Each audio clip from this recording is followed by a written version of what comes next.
in Oregon, 27% of adults report suffering from mental illness, which is 6% points higher than the national average. But there is hope. A science-backed method called post-traumatic growth, or PTG, can help us more easily recover from anxiety and depression symptoms within weeks instead of years.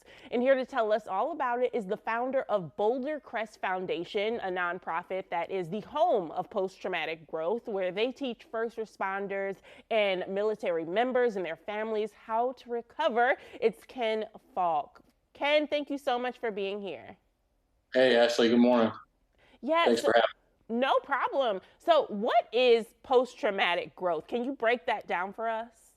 me. Yeah, at the highest level, post-traumatic growth is research that came out of the University of North Carolina.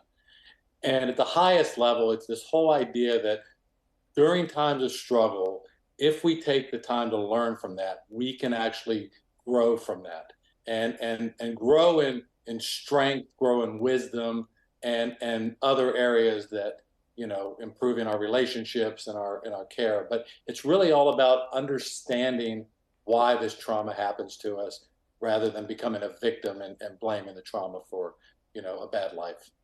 Okay, so when did we become aware of PTG? Because I've never heard of it before, and I know we hear of post-traumatic stress disorder all the time and just ways of curing that through therapy. But when did PTG come about? Well, the actual it's not a diagnosis, but the actual discovery of post-traumatic growth came out of the University of North Carolina, as I mentioned, in 1995. The concepts of post-traumatic growth are as old as mankind. I mean, every religion in the world is based on this idea that struggle produces strength, and that you can't go around it. You got to go through it. So I think it's thousands of years old, but but the research and the actual name come from 1995. Okay, so I have to ask because what do you say to people who believe? I've always been under the impression that therapy and recovering from post-traumatic stress, it varies from person to person. Someone it might take 5 months, someone it might take 5 years. But as I said in our intro, it's the concept behind this, as I understand it, is it's supposed to take weeks instead of years. Yeah.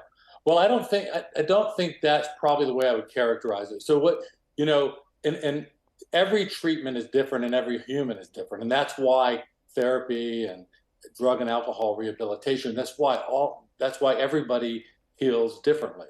But the ideas of what we're doing at Boulder Crest is to take men and women who have suffered severe trauma on the battlefield, on the job, in the first responder, police and law enforcement and fire world, take these men and women and put them into a very intense setting where that amount of time spent with them equals years of therapy. So if you think of seeing a therapist 1 hour a week, our program, our 1 week program at Boulder Crest, which is actually 90 days, but 1 week on site, is 74 and a half hours of contact time by the instructors.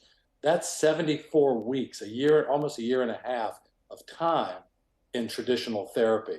So this whole idea of this retreat-based setting, this cohort that then goes on to help each other as they go through the journey. So they come through our program. It's a week on site, and then they have an app called My Path. Our program's called Warrior Path, and Right. that takes them through the 90-day journey. Is everybody better by the end of that? Not necessarily, but what they're seeing is this post-traumatic growth, this Right. improvement in what their outcomes of this training provide. Well, Ken, I have to thank you so much. We have to wrap it, but I thank you so much for being here. This is really important information for everyone. Thank you. Thanks, Ashley. Thanks a lot.